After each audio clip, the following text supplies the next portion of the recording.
Staying active, it's something we all try to do, right? Yeah, But for people dealing with respiratory problems, it's like essential, it's huge. Yeah. not just for their health, but for their overall quality of life. Right. And that brings us to what we're diving into today, portable oxygen concentrators. Okay. We've got this 2025 market report Right. and gives us a really interesting look at this whole industry globally right now. Yeah. What do you think? I think it's really fascinating. I mean, it's not just about the actual devices. Yeah. It's about understanding the forces at play that are shaping this, pretty significant part of the healthcare market. Right. And I think that's really what we're going to try to do today, pull out the most important insights from this report for everyone listening to Absolutely. see where things stand now in 2025, Yeah, and importantly, where they're projected to go by 2033. exactly. And it's pretty remarkable the scale of this whole market. Yep. In 2025, the global market for these portable oxygen concentrators, it's estimated to be, get this, USD 920 million. Yeah, that's a big number. That's a lot of money. And as you can probably guess, the main thing driving this is the growing number of people all over the world who are living with chronic respiratory illnesses. Absolutely. I mean, that's the real driving force behind all this, right? For sure. And it's not like things are just staying the same. The Yeah. report actually predicts quite a bit of growth. Really? Yeah. So by 2033, the market is expected to hit USD 600 and 107.82 million. Wow. That's a compound annual growth rate, CAGR, we call it, of 5.70%. Okay. That means like year after year, there's this consistent growth happening, Right. which really shows you there's strong and lasting demand for these portable oxygen concentrators. Yeah, absolutely. And this report's pretty thorough. I mean, it doesn't just stop at the overall market size and growth rate. No, it goes deeper than that. It breaks down the market across different regions, Yep. talks about the main types of devices that are out there, Yeah. and it even looks at where these devices are actually being used. Exactly. It's really helpful for understanding the whole picture. So let's get into it. That big picture, the global market overview. All right, so to recap those key numbers, we're talking about a global market valued at, as we said, USD 920 million in 2025. Right. And that's projected to climb to USD 6,107.82 million by 2033. Yeah. All while keeping that steady 5.70% annual growth rate. Right. And as we've already touched on, the main driver behind this whole expansion is the growing number of people dealing with chronic respiratory conditions. Yeah. And what I find really interesting here is how, even if you've got economic ups and downs in other areas, Yeah. this market seems to just keep going up. Right. It's like it's pretty resilient in a way. Okay, we've got a sense of the global picture. Right. But for everyone out there thinking about where all the activity is actually happening, let's break it down by region. Okay. So the report gives a pretty detailed view of market share as of 2025, and also what the growth rates are expected to look like in each region all the way through 2033. Perfect. So let's start in North America. All right. So North America right now, they're the leaders, basically. They've got the biggest chunk of the global market. Really? Yeah, over 40% of the revenue in 2025. Wow. We're talking a market size of USD 1,450.40 million. Okay. But their projected growth, with the CAGR from 2025 to 2033, it's a bit more moderate. It's 4.2%. Interesting. So this might mean that their market is already pretty established. Yeah. It's still growing, for sure. Right. But maybe not at that super fast pace we might see in other places. Makes sense. It could be that there's more focus on people replacing older devices and upgrading to newer tech rather than a ton of brand new people adopting these devices for the first time. I see. I mean, with North America having really advanced healthcare infrastructure and high levels of awareness about these conditions, it makes sense that their market would be more mature, right? Yeah, that's a good point. What about Europe? What's happening over there? So Europe is in second place globally. Okay. They hold over 30% of the market share. Wow. In 2025, their market size was USD 136.80 million. All right. And their projected growth rate is actually a little higher than North America's at 4.8% CAGR. Okay. So that means there's still pretty strong demand there, and there's probably room for them to grow even more. Yeah. One thing that might be driving that is, more and more people across different European countries are getting access to home healthcare options. Interesting. And now for the part that I think is really interesting, especially for people who are following these global shifts, Yeah. the Asia-Pacific region, what they call APAC, All right. their market share in 2025, it's around 23%, Okay. and their market size is USD 940.80 million. Right. But their growth rate, that's where things get really exciting, I think. Yeah, for sure. What do you think? I think APAC is definitely where you see the real dynamism. Yeah. Hmm. They're projected to have the highest growth rate in the whole world, a HER of 8.4% from 2025 to 2033. Wow. And it's not just that more people there are going to need these devices, you know. Right. I think it also reflects how healthcare investment is shifting on a fundamental level. I see. And you've got this growing middle class in the region who are demanding better access to respiratory care. Yeah. And that kind of growth, that has the potential to like really reshape the entire global market over the next few years. Yeah, it's definitely something to watch if you're thinking long term. What about the other regions? Fill us in on those. Okay, so South America, they're holding a market share of over 5% with a size of USD 148.96 million in 2025 Yeah. and a projected CAGR of 6.4%. Okay. The Middle East, a bit smaller share, around 2%. Right. Their market size is USD 156.80 million. Okay. But their growth rate's a little higher, at 7.0%. Interesting. And then lastly, Africa. They currently have the smallest share, around 1%. Yeah. With a market size of USD 86.24 million. Okay. And they're projected to grow at a CGR of 6.0%. Right. So while these regions might not be as big in terms of pure numbers compared to like the established markets in North America and Europe, Yeah. these figures still show that there's a lot of potential for growth Right. and that healthcare access in these regions is improving. It's fascinating, isn't it? Like how those different regional growth rates could show us where future investments and innovation might be concentrated. for sure. Now, let's get even more specific. The report dives into key countries and what their estimated market sizes were in 2025. So starting with North America, it's pretty clear that the U.S. market is a major player. Absolutely. The U.S. market in 2025 was huge. USD 1,144.37 million. Wow. And the report statistically points out that a lot of that is driven by technological innovation. Makes sense. I mean, the U.S. has always been at the forefront of developing and adopting medical devices. Right, right. Canada's also doing pretty well, USD 174.05 million. And in their case, the report mentions the rising number of respiratory diseases as a key factor. Interesting. And then there's Mexico with a market of USD 131.99 million. Okay. So North America is definitely a strong region overall. Okay, let's hop across the Atlantic to Europe. The UK is showing a strong market there. USD 190.98 million. Yeah, they're doing well. And the report highlights the increasing elderly population there as a big reason for that. Yeah, that makes sense. France is at USD 112.9 million. Okay. And Germany, they have the biggest market in Europe, at USD 225.09 million. That's pretty substantial. And they say that a lot of it is because of, the rise of all these advanced healthcare technologies over there. So it looks like those technological advancements aren't just a U.S. thing. No, not at all. It's happening globally. Right. And if you think about how interconnected the European Union is, if one country starts making these big advancements, it can easily spread to other countries. Makes sense, yeah. And we're also seeing some pretty big markets in other European countries. Yeah, like who? Like Russia, their market was USD 176.20 million. Okay. Italy, they're at USD 97.76 million. Right. And Spain, USD 93.22 million. Wow. All these numbers really show how widespread the need for these portable oxygen solutions is across Europe. Now, let's go back to that high-growth region we were talking about, APAC. China's market is pretty substantial, USD 395.14 million in 2025. Yeah, definitely. And the report says a lot of that is because of the increasing adoption of home health care. Which seems to be a trend we're seeing all over the world. Yeah. But it seems like it might be even more pronounced in China. And while China's market size is already quite big, there's another country in that region that's really worth keeping an eye on: India. Absolutely. Their market size in 2025 was smaller than China's USD 94.08 million. Okay.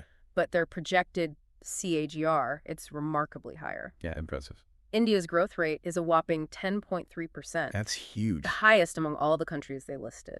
Wow. And the report suggests that this strong demand in India is partly due to the rising need for travel and mobility. That's interesting. Maybe it's because there's a growing emphasis on personal freedom and being able to live an active life even with respiratory conditions. Makes sense, yeah. And there are also some pretty significant markets in Japan and South Korea. Yeah, let's talk about those. So Oh. Japan's market is at USD 129.83 million. Okay. And South Korea's at USD 112.90 million. All right, so wrapping up our look at key countries, in South America, Brazil has a market size of USD 63.75 million. Okay. And they say that's partly due to the growing geriatric population. So similar to what we're seeing in Europe. Yeah, exactly. In the Middle East, Saudi Arabia's market is at USD 55.19 million. All right.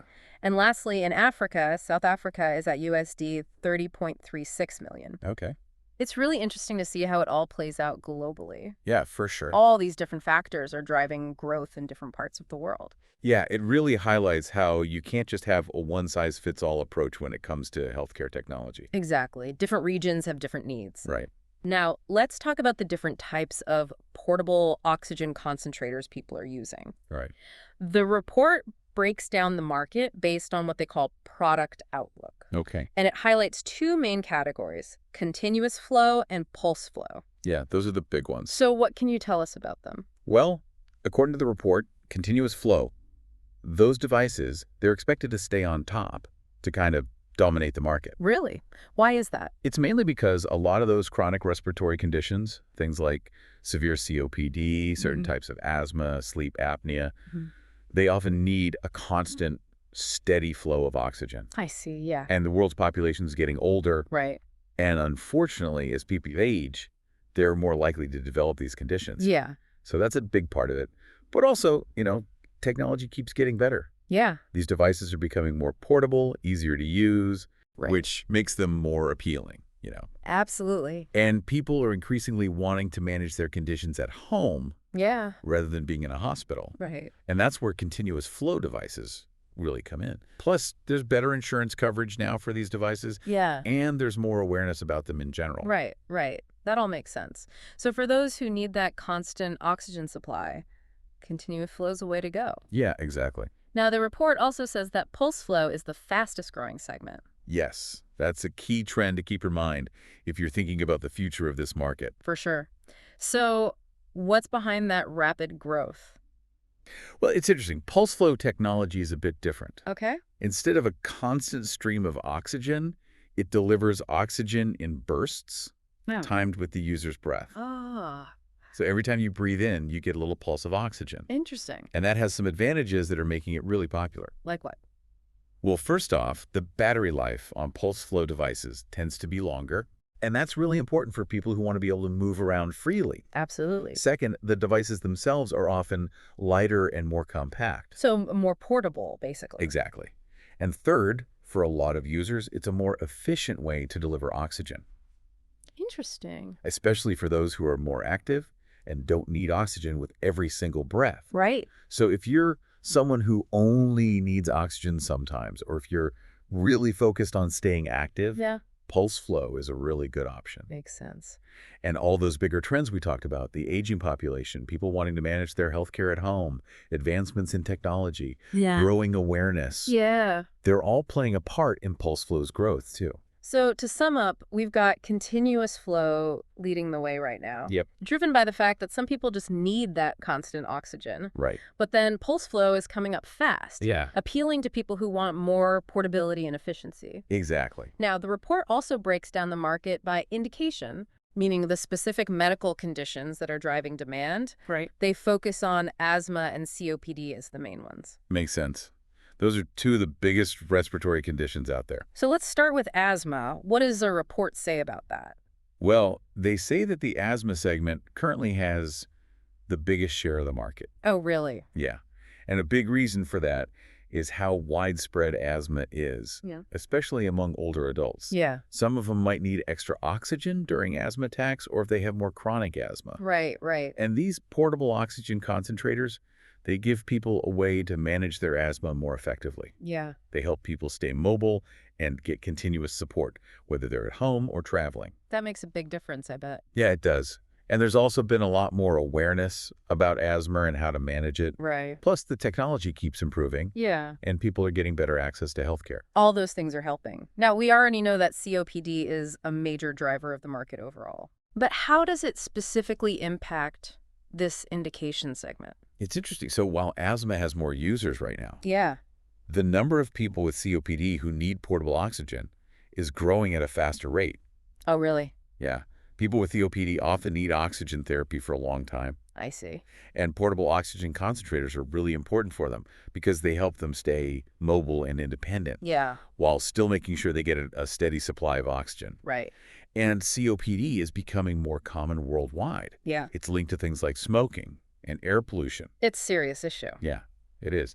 And there's also this increasing focus on managing these chronic conditions at home. Right. So all of that together is really driving the growth in the COPD segment. So it's kind of a race in a way. Yeah, you could say that. Asthma has more users right now, but COPD is catching up fast. Exactly. It's a key trend to watch, especially if you're looking at future healthcare needs. Now let's look at where these portable oxygen concentrators are actually being used. The report calls this the end-use outlook, Okay. and they identify home care and hospitals as the two main settings. Yeah, those are the big ones. So tell us about home care first. What's happening there? So according to the report, home care is the biggest segment right now. Really? Yeah.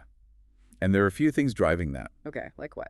The main one is that more and more people, especially older people who are dealing with chronic illnesses, want to get their health care at home. Yeah, that makes sense. It's more comfortable, more convenient. Right, exactly. And the technology behind these portable oxygen concentrators has gotten so much better. Yeah. They're easier to move around, they're easier to use, Right. and the batteries last longer. That all helps make home care more feasible. Exactly. It all Yeah. comes together to make it easier for people to manage their health care in their own homes. Now, while home care is the leader right now, the hospital segment is growing pretty quickly too, isn't it? It is, yeah. What's fueling that growth? Well, for one thing, there are just more and more people with chronic respiratory diseases, Yeah. and the population is aging overall. Right. So more people need respiratory support. I see. Plus, there's this trend towards discharging patients from the hospital sooner and sending them home for care. Okay. And portable oxygen concentrators are really helpful for making that transition smooth. Makes sense. And even within the hospital itself, these new POCs, they're so lightweight and efficient Yeah. that they allow patients to move around more easily while they're recovering, Oh, that's great. which can be really beneficial for their rehab and their overall well-being. Absolutely. So it's like the growth in the hospital segment is kind of tied to the growth of home healthcare options too. Yeah, they're definitely interconnected. It's interesting how those two segments are influencing each other. Yeah, let's take a step back and look at the big picture again. Okay. What are the main forces that are driving this market forward? All right. Well, the report identifies three primary market drivers. Okay, what are they? First up, it's the constant advancements in technology when it comes to these portable oxygen concentrators. Yeah. They're getting smaller, lighter, they use less energy, the batteries last longer. Right. It makes them much more appealing and practical for all sorts of people and lifestyles. For sure. Second, there's just no getting around it. The world's population is getting older, Yeah. and older people are statistically more likely to develop chronic respiratory conditions that need oxygen therapy. Right. And third, there's this growing preference for home healthcare. Yeah. Both patients and healthcare providers are really looking for ways to manage medical conditions outside of the traditional hospital setting. Yeah. And these portable oxygen concentrators are a big part of making that happen. Those drivers really show us why this market is experiencing such strong growth. Yeah, they make a lot of sense. But just like with any market, there are also some things that could hold it back or slow it down. Right. So what does the report say are the main things that are restraining the market? The report highlights two primary restraints. Okay, what are they? The first one is cost.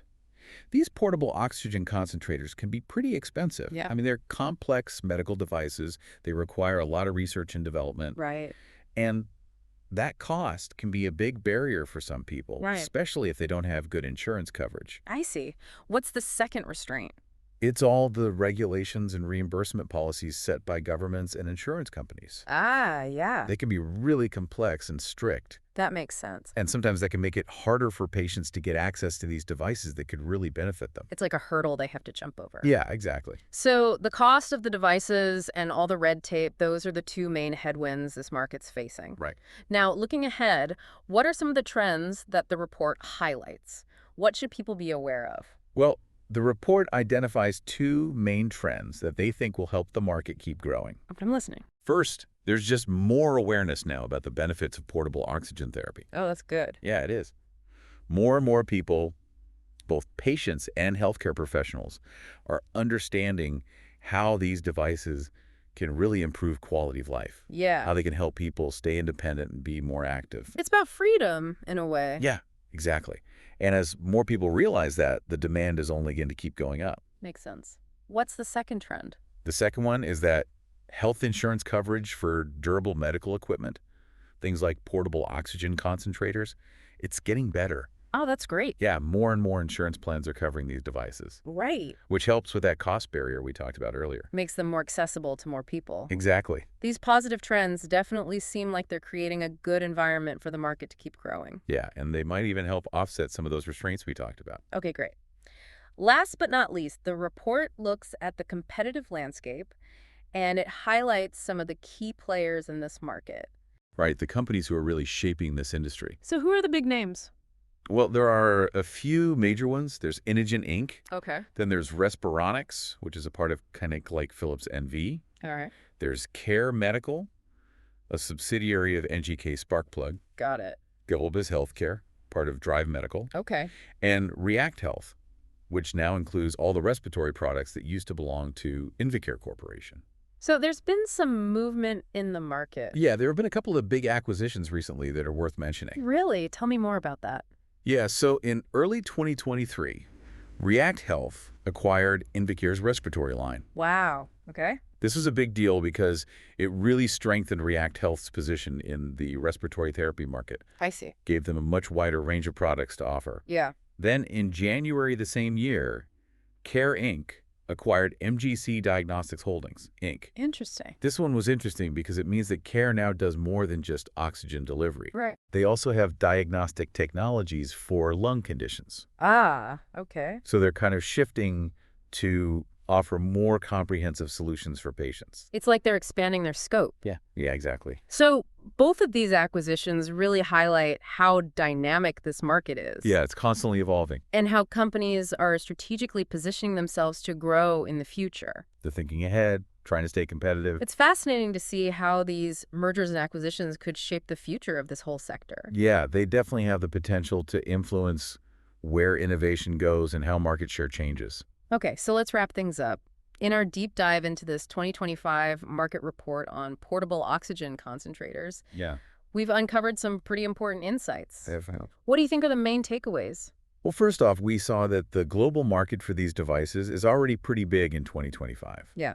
And is projected to keep growing a lot, mainly because more and more people are dealing with chronic respiratory diseases, Right, and also because the world's population is aging. right. We saw that North America has the biggest market share right now, Yeah. followed by Europe. But APAC, that's the region with the fastest growth potential. Yeah, definitely one to watch. When it comes to the types of devices, continuous flow concentrators are the most popular right now. Right, they're in the lead. But pulse flow technology is gaining ground really quickly. Yeah, it's the fastest growing segment. As for the specific medical conditions, asthma has the biggest market share right now. Yeah, more users overall. But COPD is the one that's expanding more rapidly. Right, growing at a faster pace. And when we look at where these devices are being used, home care is the biggest setting. Yeah, most people are using them at home. But hospitals are also seeing a lot of growth in terms of how they're using these devices. Exactly. More and more hospitals are incorporating them into their care plans.